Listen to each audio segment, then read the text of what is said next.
అండి ఇవాళైతే మనం గుత్తి వంకాయ బిర్యానీ అయితే ప్రిపేర్ చేసుకుందాం వచ్చేయండి. ఎంతో బాగుంటుంది. దీనికోసం అయితే నేను పాన్ మీద పల్లీలు, ధనియాలు, స్పైసెస్, కొబ్బరి, నువ్వులు అన్నీ ఫ్రై చేసుకొని గ్రైండ్ చేసి పక్కన పెట్టుకున్నాను. వంకాయలు అయితే ఈ విధంగా కట్ చేసుకొని మనం గ్రైండ్ చేసుకున్న పేస్ట్ని అయితే స్టఫ్ చేసుకొని పక్కన పెట్టుకున్నాను.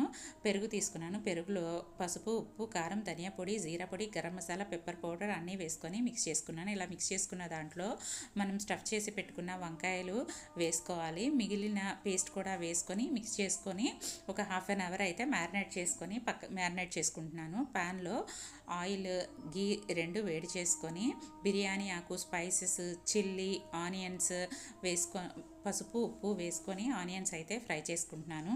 ఆనియన్స్ బాగా ఫ్రై అయిన తర్వాత ఇందులో జింజర్ గార్లిక్ పేస్ట్ కూడా యాడ్ చేసుకొని మిక్స్ చేసుకుంటున్నాను. ఇప్పుడు మనం ఇందులో టమాటాలు కూడా యాడ్ చేసుకొని మిక్స్ చేసుకోవాలి. ఇలా మిక్స్ చేసుకున్న తర్వాత మూత పెట్టుకొని కుక్ చేసుకోవాలి. ఇవన్నీ బాగా సాఫ్ట్గా అయిన తర్వాత ఇందులో కారం కూడా యాడ్ చేసుకోవాలి.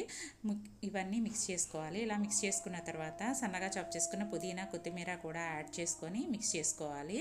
ఇప్పుడు ఇందులో మనం మ్యారినేట్ చేసి పెట్టుకున్న వంకాయలు కూడా ఇందులో వేసుకొని మిక్స్ చేసుకోవాలి. ఇలా బాగా మిక్స్ చేసుకున్న తర్వాత మూత పెట్టుకొని కుక్ చేసుకోవాలి.